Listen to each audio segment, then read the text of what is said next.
Fala aí galera, professor Lion aqui. E o tema da aula de hoje é geopolítica africana. Então, para a gente começar a abordar esse tema, é importante a gente falar de um aspecto de localização e aspectos físicos do continente africano. O continente africano tem cerca de 30 milhões de quilômetros quadrados. É o segundo maior continente, perdendo apenas para o continente asiático. É também a segunda mais populosa, com cerca de 1,4 bilhões de habitantes, principalmente concentrados na sua região subsaariana. Temos que lembrar que, sobre esse aspecto populacional, o continente africano é o mais miserável do mundo, com grandes bolsões de pobreza, principalmente fruto dos processos anteriores de colonização do tipo de exploração. Outra característica importante é lembrar que essa população de quase 1,4 bilhões de habitantes convivem com apenas 3,1% do PIB global. Isso acaba se refletindo num PIB per capita muito pequeno.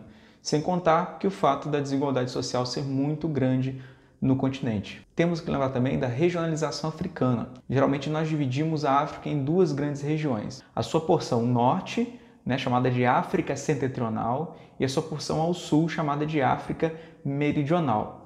E ela é dividida pela região que nós chamamos de região do Sahel, que fica abaixo ali, um pouco mais ao sul, do deserto do Saara. Essa porção sul do continente africano também é chamada de África subsaariana e é caracterizada pela a maior parte da pobreza, a maior quantidade populacional, mas também a maior bolsão de pobreza da África. Outro ponto importante do continente africano é o próprio deserto do Saara, com quase um pouco menos de 1/3 do território africano.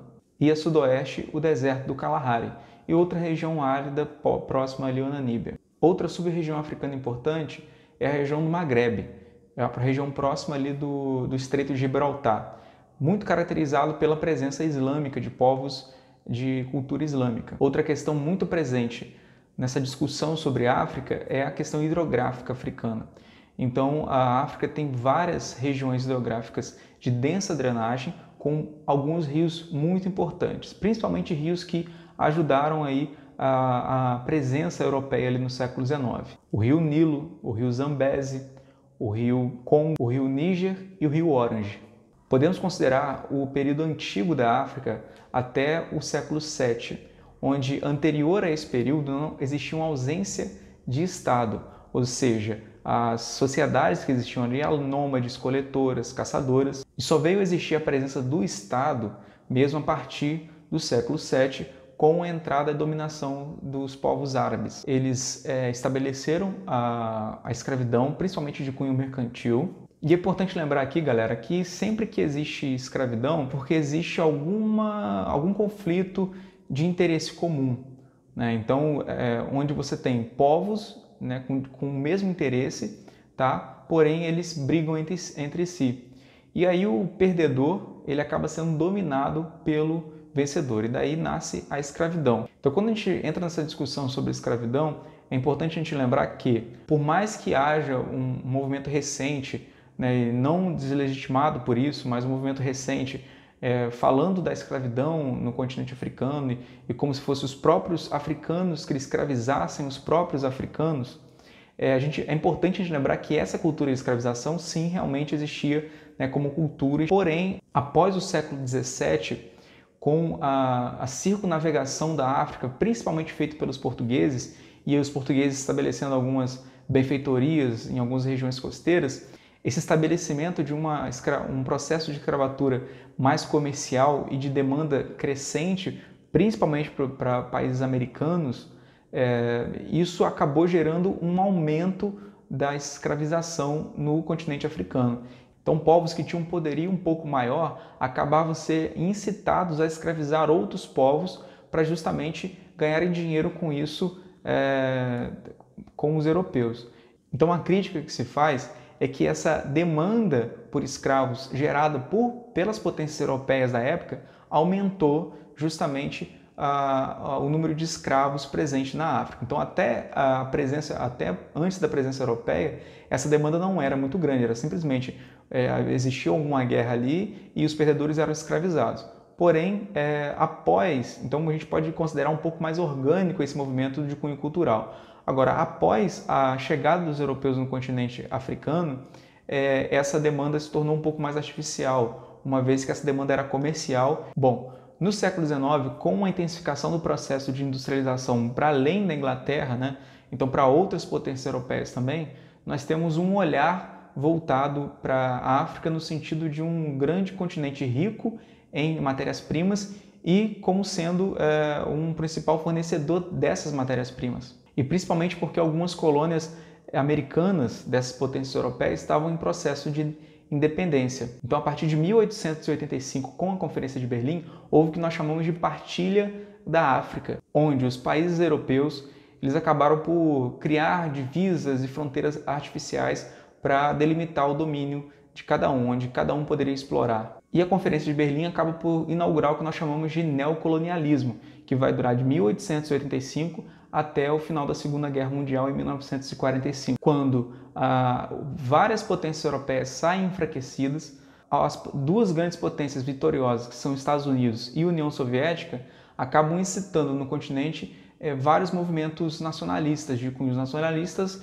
que consequentemente geravam processos de independência. Esse apoio não era mera bondade de nenhuma das duas potências, era a União Soviética e Estados Unidos buscando novos espaços de influência. Então, se a União Soviética apoiasse a independência de tal país, fornecendo financiamento, treinamento, apoio bélico principalmente, aquele país se tornava agora uma área de influência soviética. Da mesma forma, os americanos faziam o mesmo. Alguns países ex-colônias inglesas sofreram seu processo de independência pacificamente, mas quando nós falamos de Portugal e França, no primeiro momento, não foi muito pacífico. Então, existiram realmente guerras de independência no continente africano. O problema é que, desde a Conferência de Berlim, várias tribos, várias etnias diferentes conviviam dentro de um país criado artificialmente. Então, durante o período de independência, essas tribos, essas etnias lutavam pelo um bem comum, que era a independência do país. Porém, após o sucesso do processo de independência, essas etnias brigavam entre si pelo domínio daquele país. Então, muitas guerras civis africanas estouraram no período da Guerra Fria até 2002, como por exemplo, foi o fim da Guerra Civil na Angola, que durou desde a década de 70 até o início do século XXI. Então, milhões de pessoas morreram nessas guerras civis por disputas de poder. Então, é importante lembrar que essa divisão, né, ela foi feita artificialmente na Conferência de Berlim, né, onde colocou ser obrigado a conviver várias etnias que não eram necessariamente da mesma cultura, né, ou que eram inimigas históricas, milenares. Então, a culpa, né, dessa instabilidade política e, consequentemente, econômica na qual a África vive até hoje é fruto desse caráter colonialista de exploração. Em 1963 foi proposta a fundação da Organização da Unidade Africana, que tinha um propósito de ajudar politicamente outros países a estabelecer o seu processo de independência. Em 1999, procurando fortalecer esse processo, também evoluindo para uma cooperação econômica, não somente política, mas também econômica, foi proposto a criação da União Africana.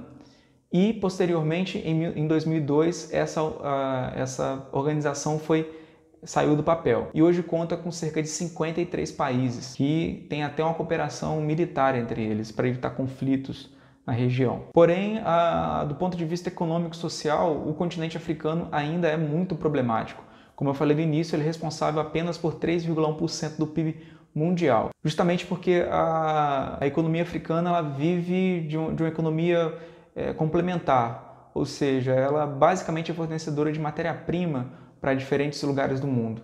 Então a influência norte-americana e mais recentemente dos chineses, né, vem reforçar esse caráter de fornecedor de matéria-prima, fornecendo minério de ferro, fornecendo metais preciosos, servindo de agricultura de exportação. Muitas das vezes essa agricultura é agricultura no estilo plantation, então isso explica também o caráter miserável desses trabalhadores africanos. E tudo destinado para exportação. Então isso pode explicar um pouquinho da miséria, né, e da falta, da escassez de alimentos que existe ainda até os dias de hoje no continente africano. Então nossa aula vai ficando por aqui, galera. Espero que vocês tenham gostado. Obrigado aí pela atenção e pela paciência e até a próxima.